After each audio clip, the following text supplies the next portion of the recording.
Ya,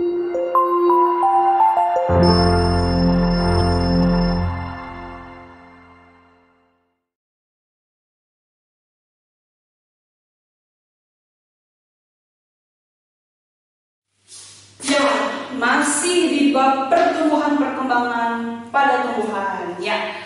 Oke, kali ini kakak akan membahas masih lanjutan dari biji, masih lanjutan dari pola-pola pertumbuhan perkembangan maksud Gina.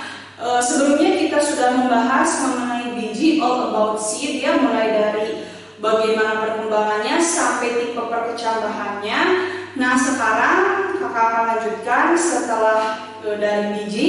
Nanti biji akan mengalami pertumbuhan primer ya, nanti dilanjutkan pertumbuhan sekunder. Oke, check this out. Kita mulai ya. Nah, pertumbuhan berarti nomor 2 ya.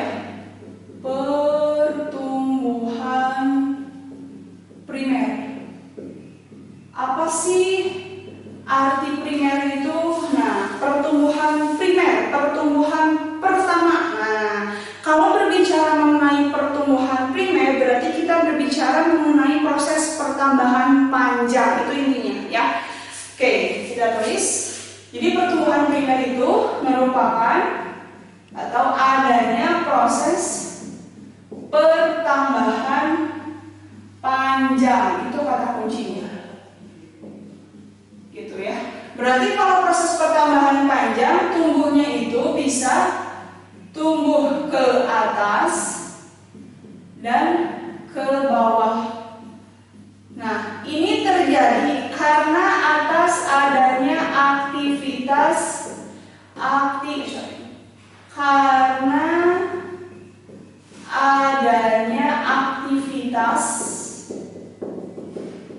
Nah, dari meristem yang menyebabkan pertumbuhan yang terjadi ke atas dan ke bawah, itu meristem apikal atau disebutnya meristem ujung ya. Nah, begitu.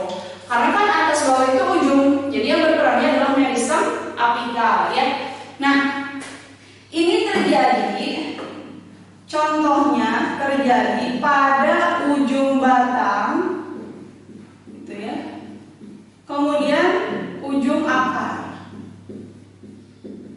Nah, sekarang kakak akan jelaskan di ujung akar dulu ya, biar lebih asik. Yang paling ujung banget, paling ujung banget di sini ada yang disebut dengan ujung akar ya. Ujung akar di sini, paling ujungnya lagi itu namanya adalah kalitra. Nah, kalitra ini nama lainnya adalah ujung akar ya. Nah, kemudian di sini di belakangnya, tepat di bagian belakang itu terdapat kumpulan sel meristem yang sangat aktif membelah, sehingga bagian ini karena letaknya di ujung, maka namanya jadi meristem apikal ya. Karena di sini sangat aktif proses pembelahan, maka ini disebut dengan zona pembelahan sel ya. Atau boleh mau disebut cleavage zone boleh. Cleavage zone gitu ya. Nah, selanjutnya tepat di belakang pembelahan sel, di situ ada sel-sel yang senantiasa terus-menerus memanjang. Nah, si sel-selnya mengalami pemanjangan di sini gitu ya. Kemudian terus memanjang sehingga di zona ini disebut sebagai zona pemanjangan sel atau elongation zone ya. Boleh elongation, elongation zone gitu ya. Oke. Nah, di belakangnya lagi ya. Di belakangnya lagi di sini nanti ada struktur khusus, fungsinya juga khusus, ditambah ada struktur baru di sini yang tadi kakak bilang. Di sini struktur barunya berupa rambut-rambut akar atau bulu-bulu akar ya, disertai. Nah, di sini ada bagian tertentu. Coba ini apa? Di sini karena ada rambut atau bulu akar, yang tugasnya itu menyerap air dan unsur hara. Nah, makanya di bagian ini kakak namakan sebagai zona diferensiasi dan spesialisasi. Wah, banyak banget Solom. Atau boleh misalkan zona pematangan, boleh ya. Atau pakai bahasa Inggris misalnya differentiation and specialization zone, boleh ya. Oke, nah di sini nanti lebih spesifik lagi yang bagian warna hitam ini disebutnya protoderm ya. Yang warna birunya ini disebut sebagai prokambium. Kemudian yang warna merahnya di sini ini sebagai meristem dasar ya. Nah, di mana nanti masing-masing bagian ini akan termodifikasi lagi.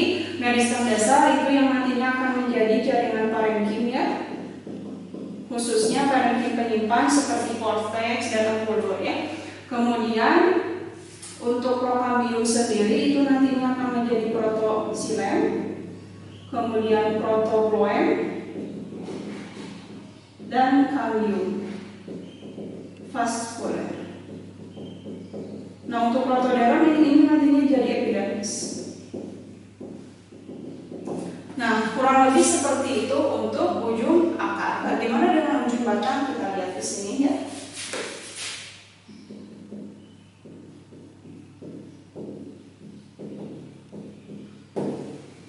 Nih, ini misalkan tanaman di pucuknya dari akar. Nah, yang akan kakak perbesar adalah ini ujung batang. Setelah diperbesar, ternyata seperti ini guys. Nah, kurang lebih seperti ini ya. Jadi ujungnya itu kalau diperbesar sebetulnya seperti ini. Nah, ini yang disebut dengan primordial daun. Primordial daun. Gitu ya. Kemudian di sini nah, ini namanya adalah meristem apikal. Nah, inilah yang menyebabkan si sel di bagian situ terus menerus membelah ke atas gitu ya. Jadi makanya di ujung batang terjadi proses pertambahan panjang atau pertumbuhan primer ya. Nah, kemudian di bagian pinggir sini gitu ya. Kalau ini apakah ini daun yang sudah muncul lebih dulu sebelum yang primordial itu ya. Nah, ini yang warna birunya itu prokambium. Nah, yang ini temannya itu meristem dasar. Begitu guys ya. Oke, bagaimana mengerti? Oke ya. Seperti ini kurang lebih untuk penjelasan pertumbuhan primer ya. Intinya dari satu ya, pertumbuhan primer itu adanya proses pertambahan panjang itu atas aktivitas meristem apikal. Atau boleh nggak meristem primer? Boleh, karena meristem apikal termasuk ke dalam meristem primer. Jadi boleh di sini tambahkan atau meristem primer. Itu sama saja ya. Oke? Tuh. Nah, sekarang kakak akan jelaskan setelah tumbuhan itu mengalami pertumbuhan primer, dia akan melanjutkan ke pertumbuhan sekunder seperti ini ya. Nah, pertumbuhan sekunder. Nah, gitu guys. Jadi kalau di tumbuhannya dia pasti pertumbuhan primer dulu. Kalau primernya udah beres baru dilanjutkan ke sekunder. Tapi beda kalau misalnya di kita di hewan ya. Apa bedanya? Di kita mah selain pertumbuhan panjang pasti pertumbuhan ke samping juga ikut menyertai ya. Jadi tumbuh ke atas dan tumbuh ke samping itu sama-sama berjalan begitu ya. Tapi tidak dengan akuasi. Pasti. Nah, sekarang untuk pertumbuhan sekunder ini kata kuncinya adanya proses pelebaran. Pelebaran itu berarti pertumbuhan ke arah mana? Ke arah sampingnya. Jadi adanya proses pelebaran atau dalam hal ini pertambahan diameter batang ya. Pertambahan diameter batang begitu. Ini atas kerjaan siapa? Ini atas aktivitas atau kerjaannya si sekunder. Nah, meristem sekunder ini contohnya adalah meristem lateral atau sama-sama dua-duanya ya istilahnya. Ini contohnya ketika ya ini contohnya sudah ini pelebaran diameter ya. Pelebaran diameter batang. Ya, pelebaran diameter ini batang ini tuh tadi dipengaruhi oleh meristem lateral yang salah satu contohnya adalah karena adanya aktivitas kambium begitu ya. Nah, berbicara mengenai kambium, jadi pokoknya kalau ada kambium dialah yang menyebabkan pertumbuhan ke samping atau pertumbuhan sekunder. Kambium itu dibagi menjadi dua. Apa saja? Ada kambium pembuluh, ada kambium pembuluh atau disebutnya kambium vaskuler, ada kambium gabus, ya, gabus atau disebutnya velogen. Nah, sebetulnya kalau kambium gabus itu lebih ke arah penutupan muka gitu ya. Kalau kambium pembuluh itu bisa menentukan bagaimana atau berapa tahun si batang tumbuhan itu gitu ya. Oke, nah sebelum nanti kakak gambarkan si pohon bagaimana dia mengalami pertumbuhan primernya, pertumbuhan sekunder khususnya pertambahan diameternya nanti pasti akan Kak jelaskan. Tapi kita lihat dulu untuk kambium pembuluh ke arah luarnya itu menumbuhkan apa? Terus ke arah dalamnya menumbuhkan apa? Ke arah luar itu menumbuhkan phloem, luar, jadi ke arah luar. Kalau dalam silem, gitu ya. Nah, apa yang ditemukannya? Primer atau sekunder? Sekunder otomatis ya, karena yang primer tadi sudah tumbuh di protosilem, protofloem itu sudah silem dan floem primer gitu ya. Kalau yang sekunder dari situ. Nah, untuk yang gabus, untuk ke arah luar dan ke arah dalamnya itu kalau ke arah luar dia akan menumbuhkan yang namanya phloem.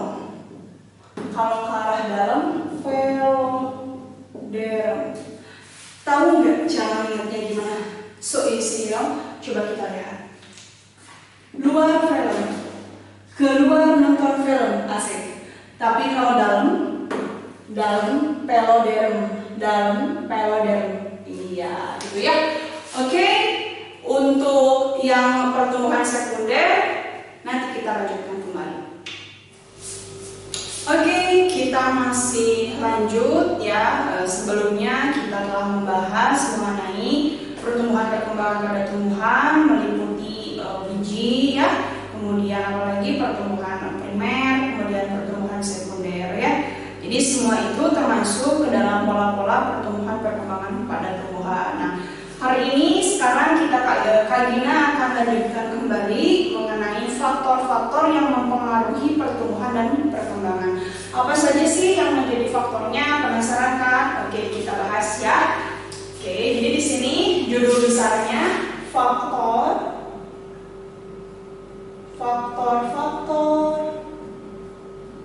gitu ya. Faktor ketinggian mungkin ya di sini lah. Faktor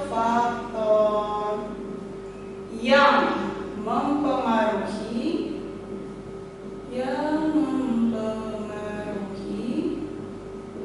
pertumbuhan dan perkembangan pada tumbuhan.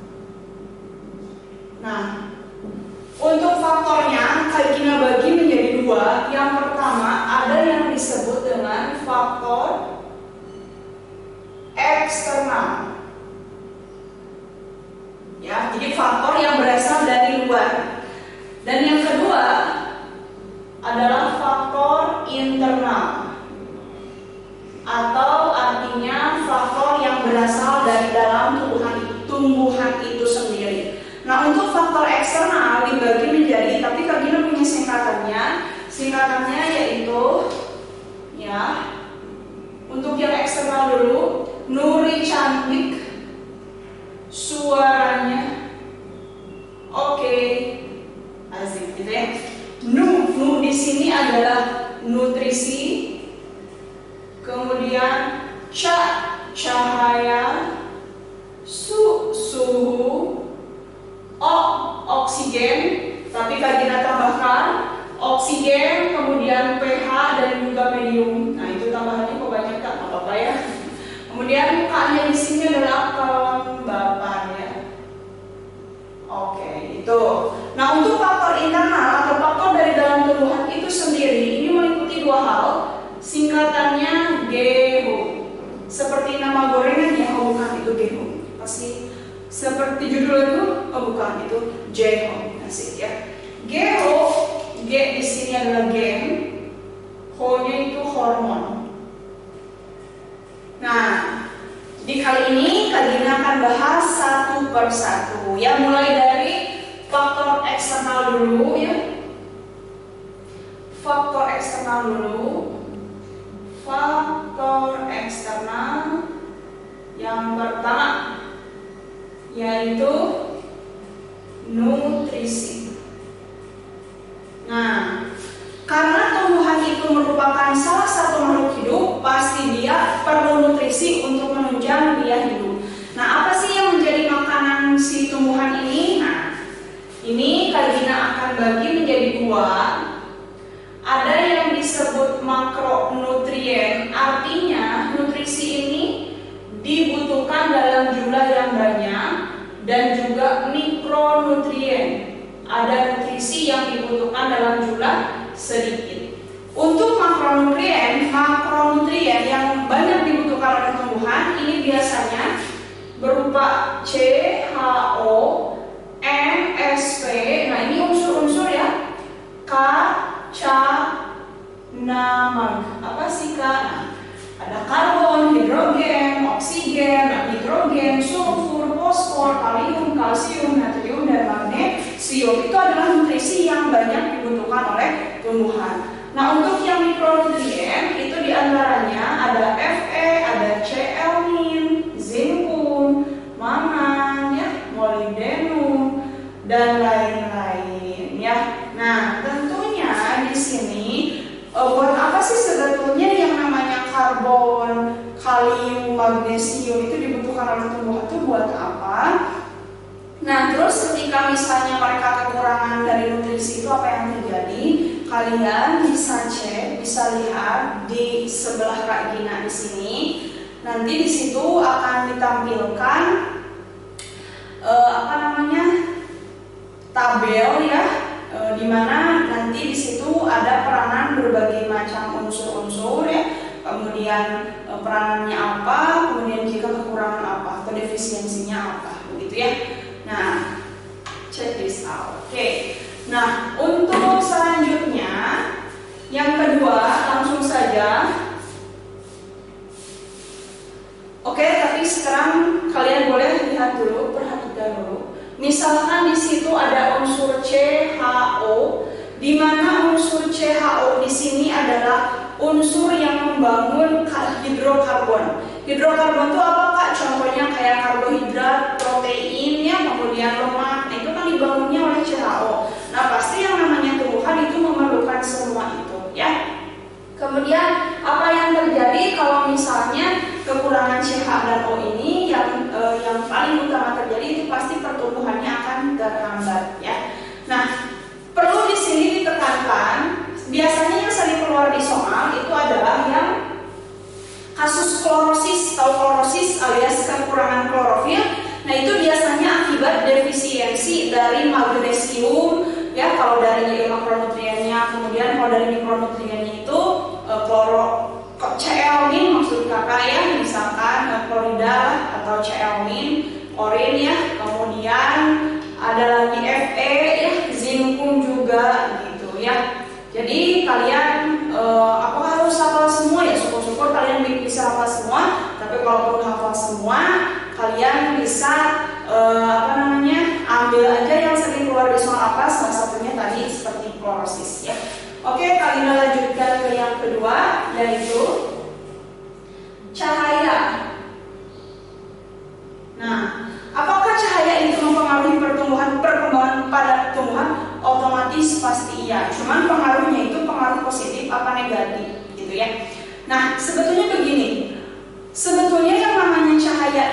bagus kalau secara tidak langsung seolah-olah dapat mendukung perkembangan tumbuhan. Tetapi sebetulnya cahaya itu bisa menghambat perkembangan tumbuhan. Lah, ini pertumbuhannya pada apa? Nah, di sini dalam hal ada yang disebut istilah fotoperiodisme ya. Oke. Fotoperiodisme. Apa fotoperiodisme? Fotoperiodisme ini merupakan respon tanaman terhadap lamanya penyinaran.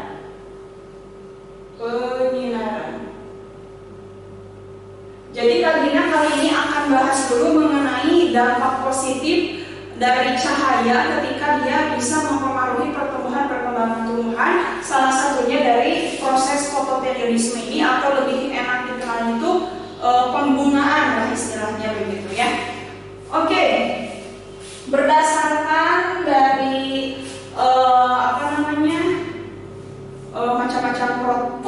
berdasarkan dari lamanya penyinaran ini, maka tumbuhan itu dibagi menjadi 3 ya. Yang pertama ada yang disebut short day plant. Short itu pendek, day itu maaf, kalian pasti tahu bahwa day di sini artinya itu kan hari, tapi hari yang di sini yang dimaksud itu adalah siang ya. Ya maaf, seperti dalam membalut itu kan istilahnya day di sini ada day dan night gitu ya. Day di sini kan siang gitu ya. Plant di sini adalah tumbuhan. Jadi artinya ini disebut dengan tumbuhan hari pendek. Artinya lagi, tumbuhan ini dapat berbunga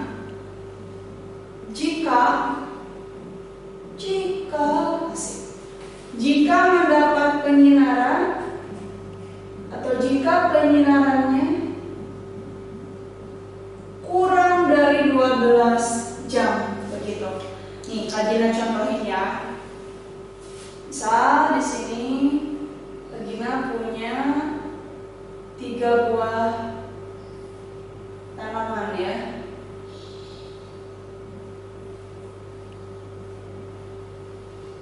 Oke. Patokannya ini penyinaran pas 12 jam. Oke. Nah, di sini ada keterangan di mana nanti yang akan Kagina arsir itu yang gelap, artinya dia tidak mendapat penyinaran. Tapi yang tidak Kagina arsir itu dia yang terang, artinya dia mendapat penyinaran begitu ya. Ini ada tanaman A, tanaman B, dan tanaman C. Untuk tanaman A, ternyata dia mendapatkan penyinaran tapi kurang dari 12 jam. Maka Kagina arsir seperti ini. Jadi patokan 12 jam ini ya, yang garis warna biru ini. Nah, ini penyinarannya berarti yang ini dia mendapat penyinaran kurang dari 12 jam. Biasanya berapa sih Kak? 12 kurang dari 12 jam itu biasanya kurang lebih 10 jam ya. Jadi fase kritisnya itu biasanya 10 jam ya. Kemudian yang tanaman B itu Kagina sinarin tapi dia pas banget 12 jam. Gitu. Yang ini tanaman C Kagina sinarin awalnya kurang dari 12 jam, tapi di sela-sela 12 jam itu Kagina sinari lagi kurang lebih 1 sampai 2 jam, gitu ya. Kagina sinari lagi, kita lihat apa yang terjadi. Nah, kurang lebih begitu. Oke ya. Nah, jadi dia awal, kalau ini kan tadi pas 12 jam ya. Kalau ini tadi awalnya tuh kurang dari 12 jam, tapi Kagina malah tambahin 1 sampai 2 jam disinari lagi gitu ya. Oke, apa yang terjadi coba kita lihat. Untuk tanaman A, ini berbunga nggak? Kalau dia jenis tanaman short day plant, ya betul, dia pasti akan berbunga. Kenapa berbunga? Karena namanya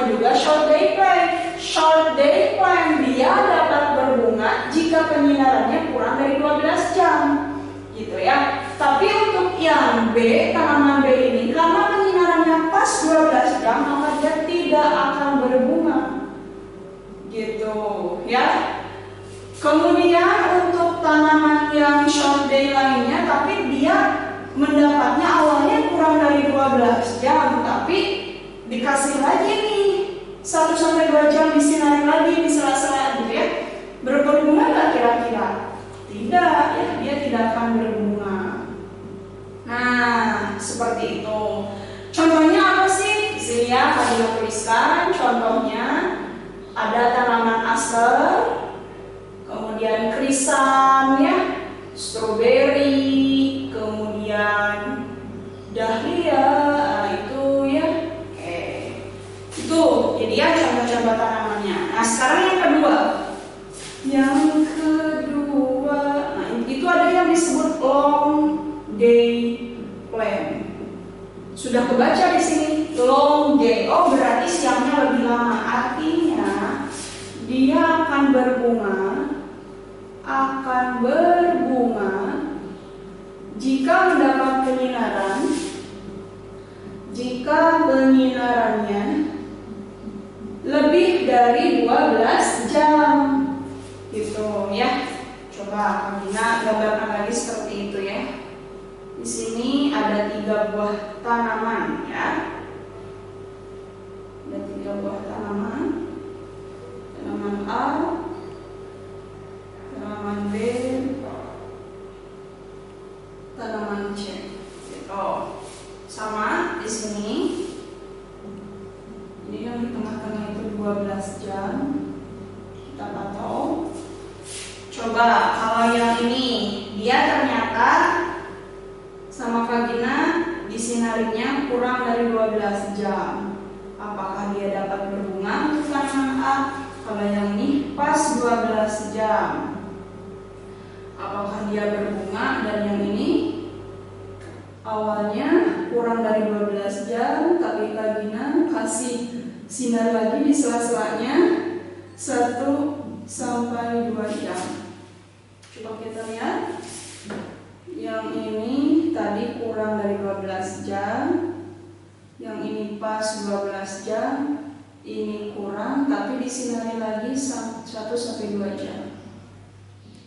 Awalnya ini kurang dari 12 jam. Coba kita lihat, misalkan ini tanaman A, ini tanaman B, tanaman C, apa yang terjadi? Oke, untuk tanaman long day plant ini kebalikannya. Ya, kalau tadi dia kurang dari 12 jam dia akan berbunga, tapi kalau dia akan berbunganya kalau lebih dari 12 jam, makanya tanaman A itu tidak akan berbunga ya.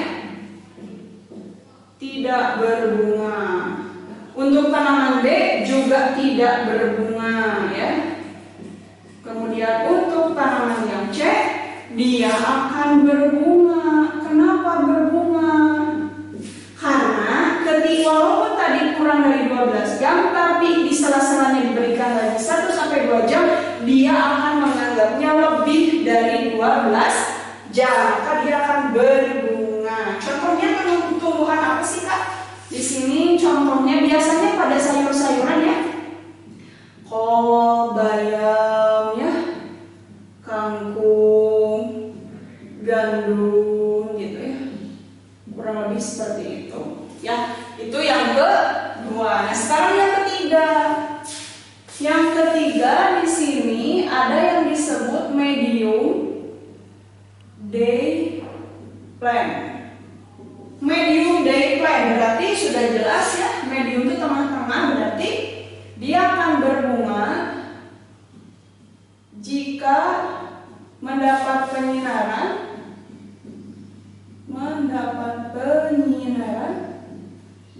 pas 12 jam. Nah, biasanya siapa tuh yang mendapat penyinaran pas 12 jam? Berarti kalau misalkan diibaratkan ketika kurang dari 12 jam dia nggak akan berbunga, pas 12 jam dia berbunga, pas lebih dari 12 jam dia tidak akan berbunga. Oke, langsung saja Kak tuliskan ini contohnya tanaman kacang dan tebu gitu ya. Sip.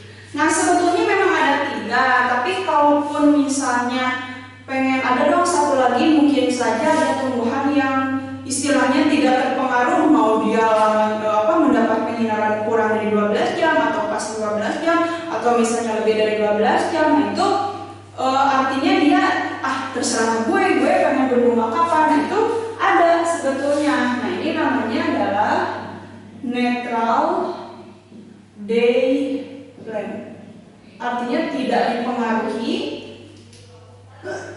oleh namanya penyinarannya. Jadi dia dapat berbunga kapan saja. Apa coba contohnya? Yo, iya, lihat contohnya bunga mawar atau tanaman rose ya. Nah, lihat makanya bunga mawar selalu mekar ya, selalu tak pernah kuncup, pernah pasti ya. Pokoknya pasti always mekar ya. Tapi mekarnya tuh terserah dia mau kapanpun gitu ya. Nah itu mengenai cahaya. Sekarang kita lanjut ke suhu ya. Ke yang ketiga yaitu suhu. Oh tapi sebelumnya tadi Kak janji, Kak kok yang namanya cahaya itu tadi bisa menghambat gitu ya. Jadi yang namanya cahaya itu memang bisa menghambat karena cahaya itu bisa menguraikan auksin. Auksin itu ada di ujung batang ya. Contoh ya misalkan. Kalau ini cahaya matahari ya sebelah sini. Nah ini Kak Gina tanam nih tumbuhan. Misalkan ini juga ada. Nah, kenapa sih tumbuhan ini tumbuhnya itu selalu mengikuti arah cahaya matahari, selalu mengikuti pergerakan arah cahaya matahari, gitu. Ini Kak Gina simpan di tempat terang ya. Tetapi kalau yang ini Kak Gina simpan di bawah kasur atau di bawah tempat atau di tempat yang gelap, benar-benar gelap, gak ada cahaya sama sekali. Apa yang terjadi? Ternyata tumbuhan ini malah terus-menerus tumbuh tinggi ke atas ya. Daun-daunnya lebih sedikit, tapi kalau ini daun-daunnya lebih banyak gitu. Dan hijau. Coba ya kita lihat. Kalau di tempat terang tadi gimana? Si batangnya itu belok-belok gitu ya. Kemana belok-beloknya? Ke arah, jadi menuju matahari, menuju cahaya matahari. Berarti ini disebut fototropisme positif gitu ya. Kalau yang ini tadi batangnya tegak lurus, batangnya panjang dan lurus gitu. Namun untuk yang di tempat terang ini daunnya itu rimbun alias banyak, rimbun banyak dan juga hijau. Kalau yang di tempat gelap ini daunnya sedikit, dan agak kuning gitu ya, agak kuning. Apa yang terjadi? Nah dalam hal ini sebetulnya kita bisa simpulkan bahwa yang namanya cahaya itu menghambat pertumbuhan. Kenapa? Karena tadi ya, harusnya kan yang namanya mempengaruhi itu misalkan pasti pikiran itu dia akan menyebabkan tumbuhan itu terus tumbuh tinggi gitu kan ya. Nah, sebetulnya ini dipengaruhi gara-gara yang namanya cahaya ya. Cahaya itu dapat merusak istilahnya ya. Merusaknya dengan cara apa? Dengan cara menguraikan si auksin, hormon auksin. Memang hormon belum kita bahas, nanti pas di hormon yang di faktor internal Kak Gina bahas ya. Hormon auksin. Hormon auksin itu ada di bagian ujung tanaman ya. Di ujung-ujung tanaman ya. Itu ada auksin, oke?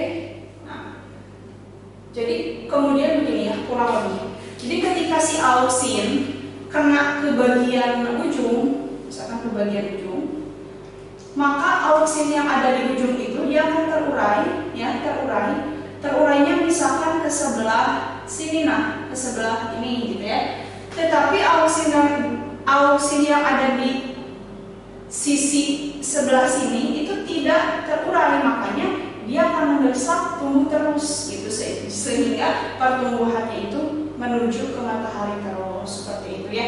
Jadi kalau melihat tumbuhan dia tumbuhnya selalu ke arah matahari, jadi semacam beginilah. Misalkan bagian tumbuhan ini pucuknya ya. Nah di sini ada auksin nih ya. Nah ternyata matahari ada di sana. Nah ketika matahari menyinari bagian sisi sebelah vagina yang dekat dengan matahari, maka auksin yang ada di sini akan terurai. Tapi auksin yang sebelah sini tidak terurai, makanya nanti yang ini akan mendesak terus tumbuh. Karena auksin itu merangsang pembelahan sel. Jadi pembelahan sel yang di sebelah sini akan terus terjadi sehingga nanti ini terjadi pembelahan sel yang ini menurun jadi begini. Nah sehingga tumbuhnya ke arah cahaya. Begitu ya kurang lebih. Nah kalau yang gelap di sini kenapa batangnya panjang dan lurus? Karena tadi tidak ada pengaruh cahaya. Jadi cahaya itu tidak bisa merusak auksin yang ada di tumbuhan ini. Kenapa? Karena tadi nggak ada cahaya gitu ya. Kemudian daunnya kenapa sedikit? Ingat untuk pertumbuhan klorofil yaitu butuh sangat dipengaruhi oleh cahaya. Nah makanya daun-daun yang kena cahaya itu cenderung lebih banyak, lebih hijau dan lebih rimbun gitu. Yang dibandingkan yang tidak kena cahaya, maka dia akan mengalami klorosis atau kekurangan klorofil ya. Jadinya menguning deh gitu, makanya lebih sedikit. Oke, kurang lebih seperti itu. Oke, selanjutnya kita bahas yang ketiga ya, mengenai suhu. Tapi sebelumnya untuk ini bagaimana? Jelas kan? Sebelum Kak Gina lanjutkan, jelas ya? Oke ya, sip. Oke, sekarang kita masuk ke faktor eksternal selanjutnya sebelah sana. Oke, kita kembali lagi.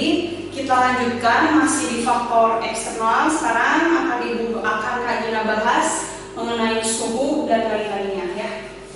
Oke, yang ketiga tadi adalah suhu ya. Nah, suhu ini sangat berpengaruh terhadap pertumbuhan dan perkembangan pada tumbuhan. Apa pengaruhnya?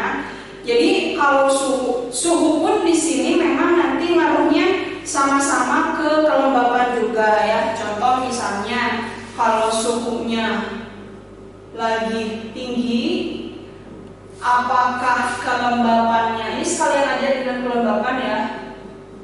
Suhu lagi tinggi berarti lagi panas, berarti kelembapannya rendah ya. Kalau suhunya tinggi lagi panas berarti transpirasi yang terjadi atau penguapan yang terjadi bagaimana? Ya pasti penguapannya tinggi. Nah otomatis apa yang terjadi? Ya pasti di situ nanti tumbuhan akan banyak. Ada beberapa tumbuhan yang kalau memang suhunya itu sangat tinggi, di situ dia akan melakukan proses fotosintesis ya. Salah satunya tumbuhan kaktus ya, dia tumbuhan xerophyll, tumbuhan yang hidup di tempat yang sangat panas ya. Tapi kalau misalnya untuk beberapa tumbuhan tertentu, ketika suhunya tinggi banget dia tidak bisa, tapi dia bisanya misalkan di suhu antara kurang lebih ya untuk suhu optimum lah ya. Kakak bilang suhu optimum untuk pertumbuhan dan perkembangan itu ini kurang lebih suhu kamar ya. Suhu kamar itu optimumnya ya, begitu. Berarti kurang lebih di 25 derajat Celcius. Makanya memang untuk di suhu-suhu ruangan memang tumbuhan masih bisa tumbuh begitu ya. Oke, kemudian kalau suhunya terlalu tinggi tadi ya, malah apa yang terjadi? Malah nanti banyak sekali enzim-enzim yang mempengaruhi pertumbuhannya itu akan terdenaturasi. Karena yang namanya enzim itu kan terbuat dari protein. Nah, protein itu sangat peka terhadap suhu yang tinggi. Jadi artinya kalau kena suhu tinggi rusak dari proteinnya gitu ya. Kemudian selain suhu, gimana nih misalkan kalau suhunya rendah atau di sini kurang lebih misalkan berapa? Ya, suhunya rendah. Apa yang terjadi? Misalkan realnya ya, derajat misalkan, apa yang terjadi? Ini biasanya jadi inaktif ya, jadi inaktif. Tapi ada beberapa tumbuhan yang malah suhunya minus gitu ya, minus, dia masih bisa hijau, masih tetap hijau ya, tetap hijau. Tapi ini khusus ya, artinya berarti si tumbuhan itu cocok di tempat yang dingin. Ini biasanya tumbuhan-tumbuhan seperti pinus, cemara, makanya disebutnya tumbuhan evergreen gitu ya, evergreen, always green, selalu hijau ya. Nah begitu. Memang nanti kalau misalnya suhunya rendah, ngaruh ke kelembapannya pun jadi tinggi gitu ya. Kalau kelembapannya tinggi, apa yang terjadi? Transpirasinya berarti kan berkurang ya. Tapi dalam hal ini harus si suhunya juga cocok untuk tumbuhan itu tumbuh begitu ya. Nah itu, apakah hanya di suhu kamar misalnya yang optimumnya? Ya memang rata-rata di suhu kamar ya. Tapi kalaupun ada suhu lain itu biasanya di 33 derajat ya. Oke, sekarang lanjutkan ke yang keempat. Tadi ada oksigen, kemudian pH, dan juga medium. Nah, gitu ya.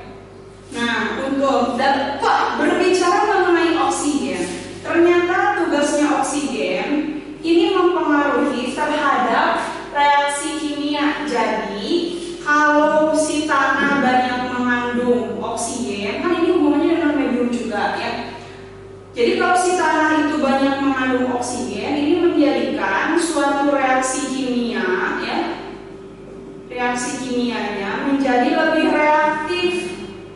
Lebih reaktif. Kenapa lebih reaktif? Karena tadi oksigen itu dapat mengoksidasi senyawa-senyawa yang nantinya terjadi metabolisme yang ujungnya menghasilkan ATP untuk menunjang si tumbuhan itu tumbuh gitu ya.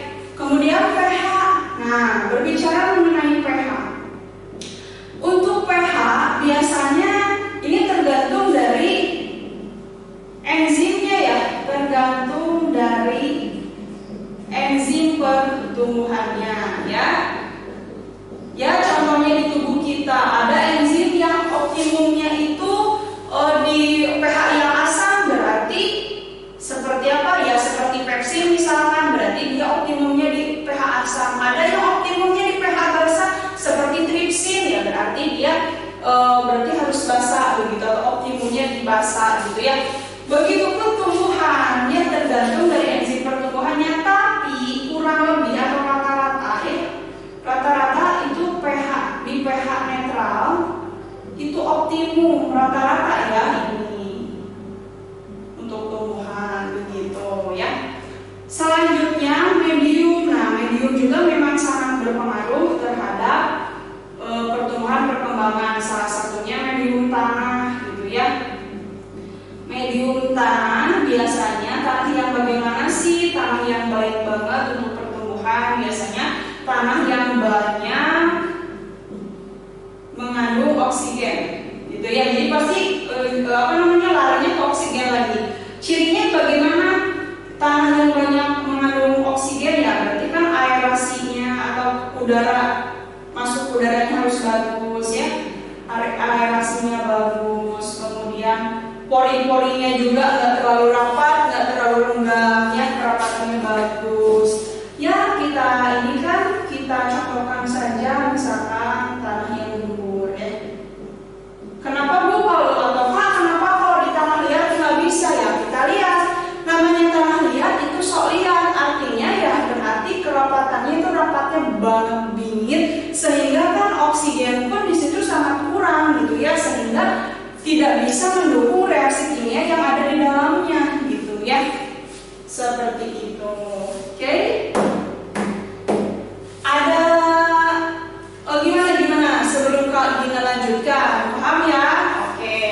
Kalau paham, kita ke yang kelima. Oh iya, yang kelima kan tadi kelembapan juga sudah ternyata di sini ya. Boleh. Jadi tadi ya Kak Gina singgung sedikit. Kalau kelembapannya tinggi berarti suhunya lagi turun, berarti transpirasinya berkurang. Nah, itu pun sebetulnya tidak baik. Kenapa? Kalau ya misalnya suhunya lagi turun banget gitu ya, ini pakai banget ya. Kemudian tidak terjadi penguapan, berarti kelembapannya tinggi. Apa yang terjadi kalau terlalu tinggi kelembapan, nanti takutnya si tumbuhan itu terendam banyak oleh air sehingga bisa menghambat pertumbuhan. Cuman kalau kelembapannya pas, itu justru malah mendukung. Contohnya misalnya kalian tahu hutan basah, hutan hujan tropis, ya logikanya itu kan dibilang hutan basah, berarti intensitas cahayanya kurang ya. Berarti kalau dibandingkan suhu, kalau dilihat dari suhunya, berarti suhunya itu rendah. Kalau suhunya rendah, berarti transpirasinya kurang gitu ya. Kemudian selain berkurang, tadi kandungan nutrisinya gimana? Nah, memang untuk kelembapan yang pas itu kandungan nutrisinya jadi bagus gitu ya, jadi baik buat tanaman sehingga mudah diserap gitu ya. Oksigennya juga di situ cukup, tanahnya juga gembur. Nah, makanya dalam hal ini hutan hujan tropis itu atau hutan basah mendapatkan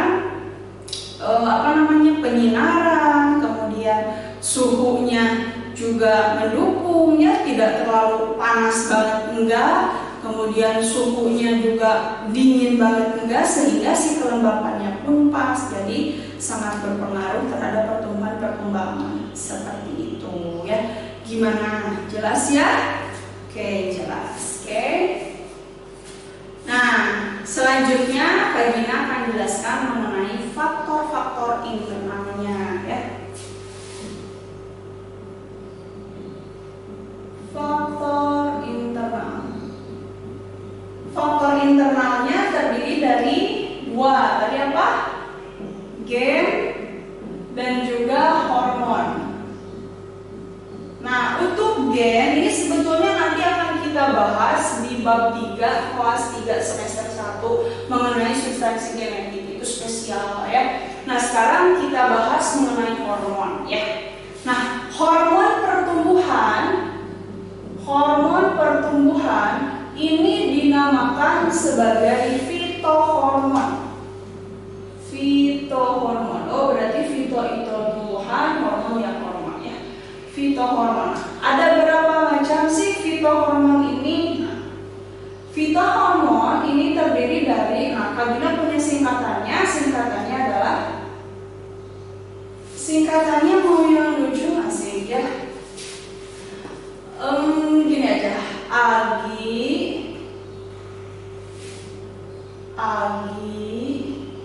Siga, Aak. Apa sih Kak?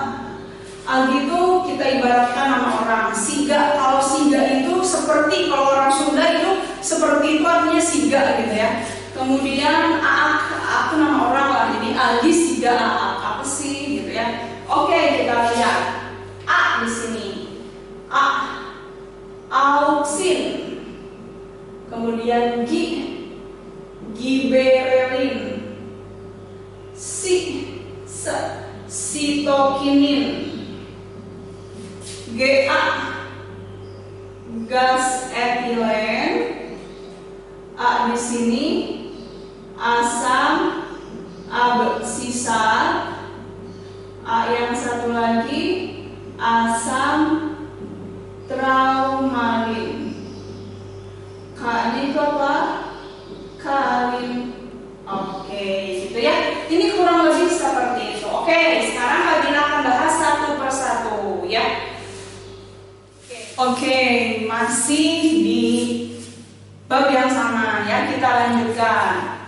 Oke, tadi Kak Gina sudah bahas mengenai hormon pertumbuhan, itu fitohormon. Di sini singkatannya ada Agi, Siga, A. Nah, oke, yang pertama ya yang akan Kak Gina bahas yaitu auksin. Nah, auksin ini ditemukan oleh seorang ilmuwan namanya Fritz Wen. Ya, Fritz Wen. Oke, apa sih fungsi dari auksin? Tentunya pasti banyak sekali dong fungsi dari auksin. Di antaranya ingat auksin tadi. Oh ya Kak, letaknya di mana auksin? Auksin itu letaknya kebanyakan di ujung-ujung ya, di ujung batang ataupun di ujung akar itu ya. Jadi ciri khas auksin itu adanya di ujung.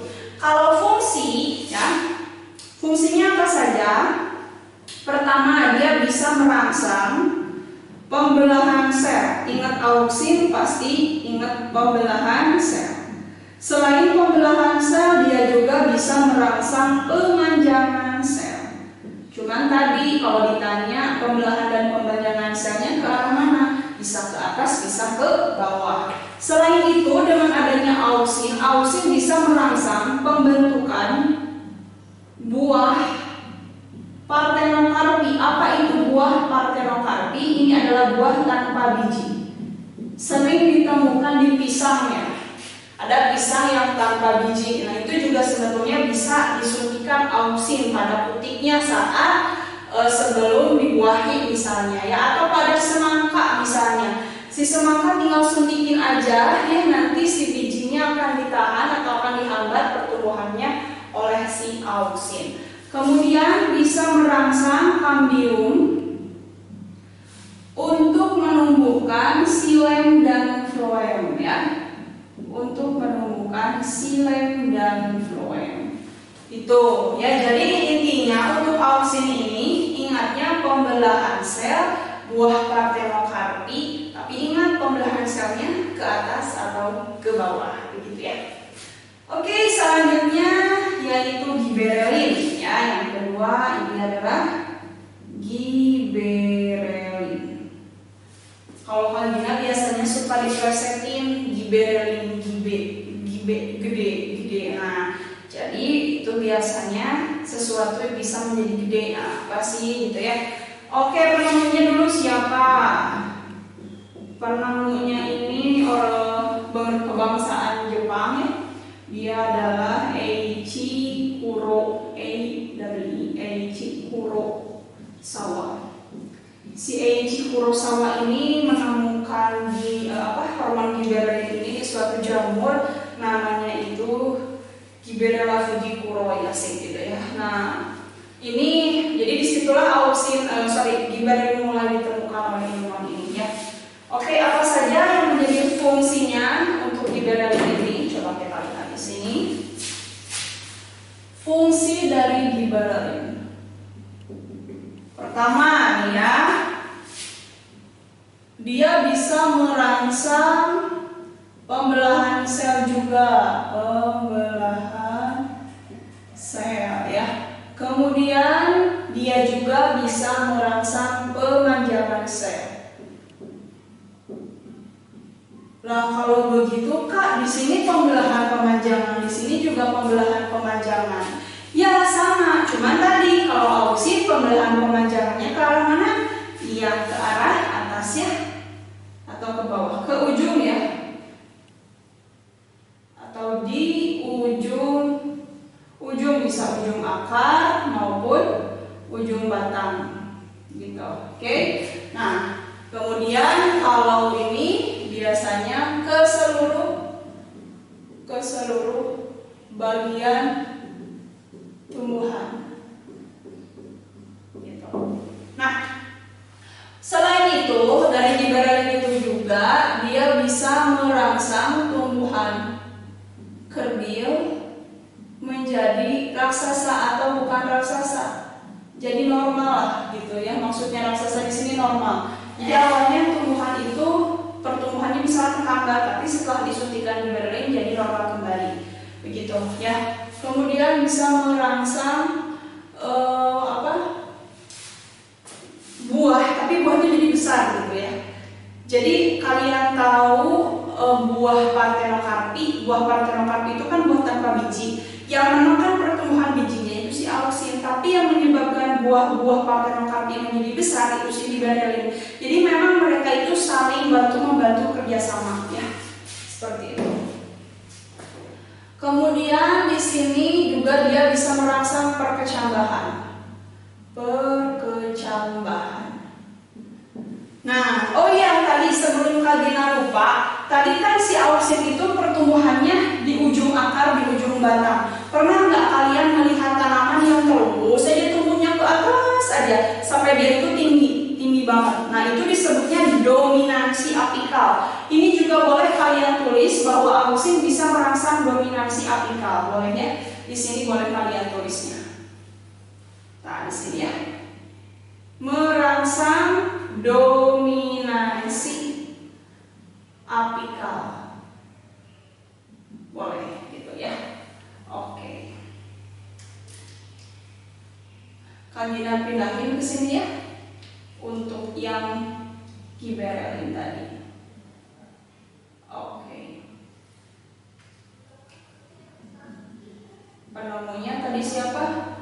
Eiji Kurosawa. Nah, begitu ya. Oke ya, itu. Nah, seperti yang jadi sebetulnya memang kata-katanya dibolak-balik kayak ini, merangsang perkecambahan atau merangsang germinasi boleh ya. Atau misalnya menghambat dormansi juga boleh. Menghambat karena dia bisa berkecambah, berarti yang namanya dormansi pasti dihambat. Gitu kan? Tahu nggak kalian dormansi?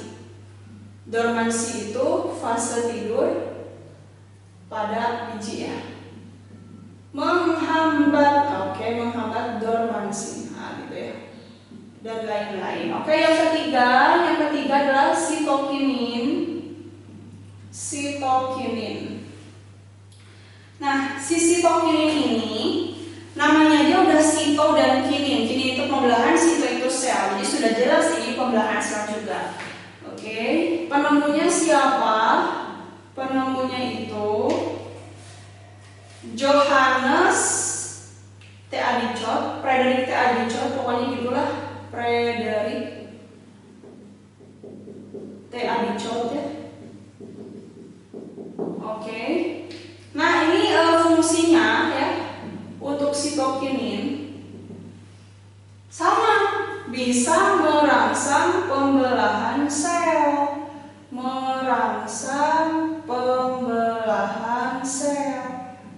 Gitu. Berarti Bu, kalau berarti kan merangsang pemanjangan juga, iya gitu. Merangsang pembelahan dan pemanjangan sel. Bedanya apa? Makanya biasanya kajian itu sebutkannya begini. Ada 3 hormon, si trio biasanya ya, auksin, giberellin, sitokinin. Itu yang punya fungsi yang sama, di antaranya dia bisa melakukan bisa merangsang pembelahan sel dan juga pemanjangan sel. Cuma bedanya tadi, kalau auksin pembelahan pemanjangannya itu ke ujung-ujungnya, makanya adanya kan di ujung akar, di ujung batang. Kalau yang giberellin ke seluruh bagian tumbuhan gitu ya. Tapi kalau yang ini, nah ini kemana? Ke arah samping. Karena ke arah samping, makanya di sini dia dapat merangsang pertumbuhan ini cabang gitu ya, cabang. Nah, pertumbuhan cabang ini awalnya dari tunas ketiak ya, atau boleh Magina tulis begini, merangsang pertumbuhan tunas ketiak boleh ya, tunas ketiak ini yang nantinya akan menjadi cabang gitu guys ya. Jadi cabang tanaman itu awalnya dari tunas ketiak dulu ya, hanya ke arah samping ya. Kemudian karena dia merangsang terus-menerus pembelahan sel, maka di sini dia bisa menghambat penuaan, menghambat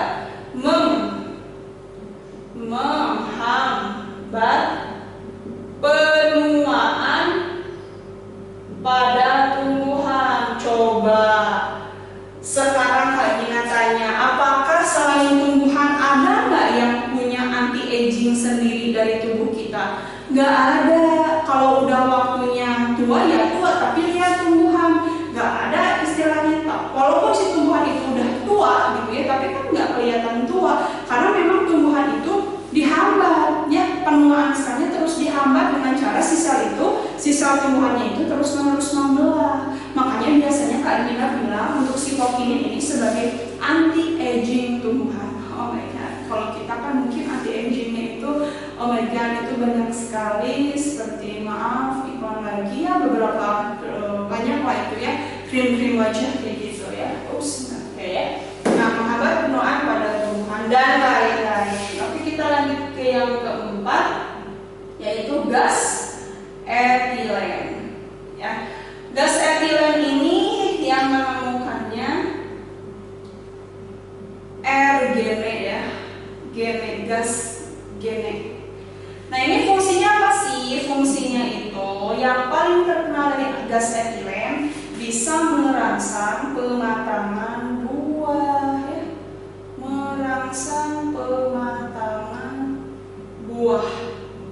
Tahukah Anda kalau misalnya ada buah nih yang udah matang, si buah itu misalkan disimpan di sebelah buah yang belum matang, lama-lama buah yang belum matangnya ikutan matang, atau malah buah yang udah matang itu malah jadi busuk lama-lama. Nah, ini atas pengaruh si gas etilen. Jadi gas etilenlah yang merangsang pematangan buah. Selain itu, gas etilen dapat memperkokoh batang ya. Dapat memperkokoh batang gitu. Jadi memang ini satu-satunya hormon yang berupa gas. Oke. Selanjutnya yang kelima, ini ada asam traumalin ya. Wah, sesuai namanya, asam traumalin. Trauma karena terluka. Oh my god, berarti fungsinya itu sebagai apa? Merangsang penutupan luka. Makanya trauma karena terluka gitu ya, atau hormon penutup luka, trauma karena terluka sih. Jadi di sini merangsang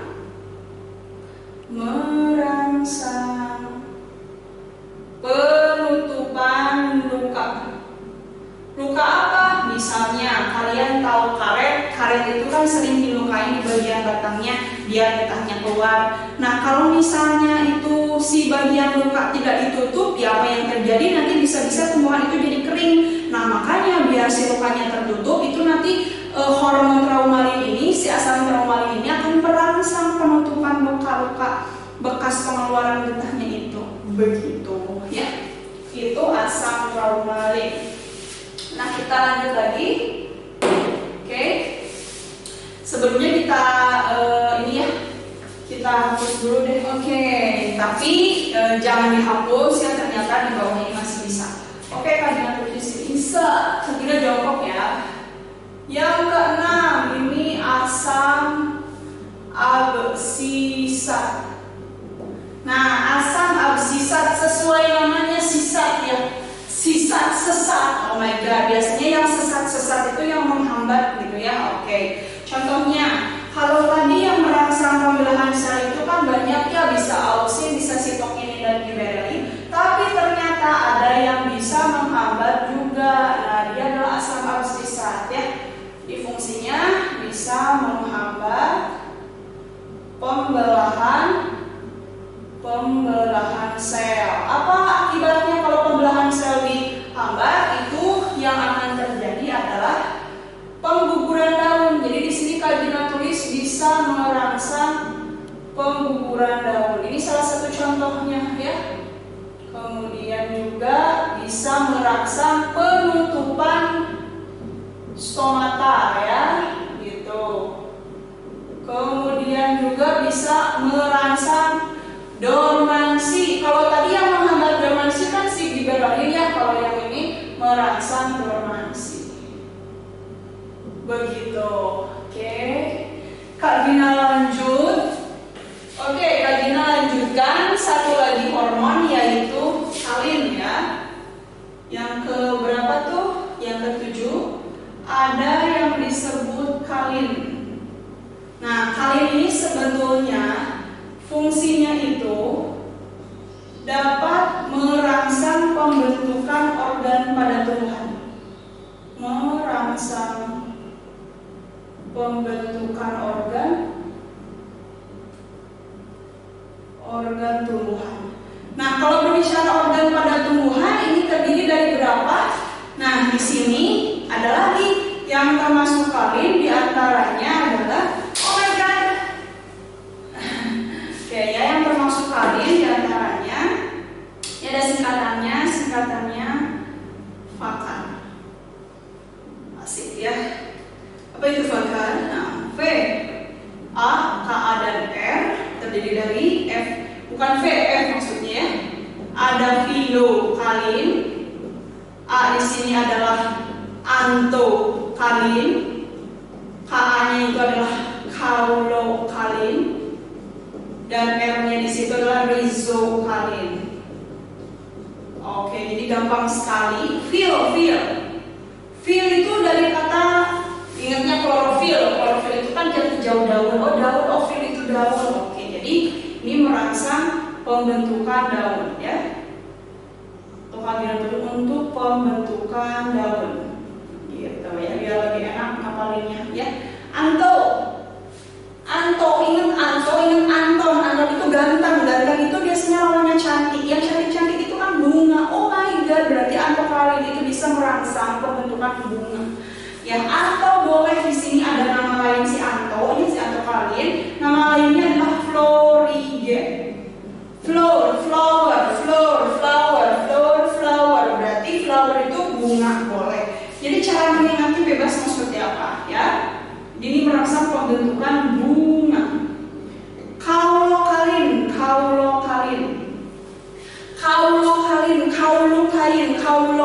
Kaulokain yang sering kaulokain tadi apa? Batang, gitu ya. Jadi untuk kaulokain ini merangsang pembentukan batang, begitu ya. Nah kalau rizo sudah jelas, rizo itu artinya akar, berarti untuk merangsang pembentukan akar ya.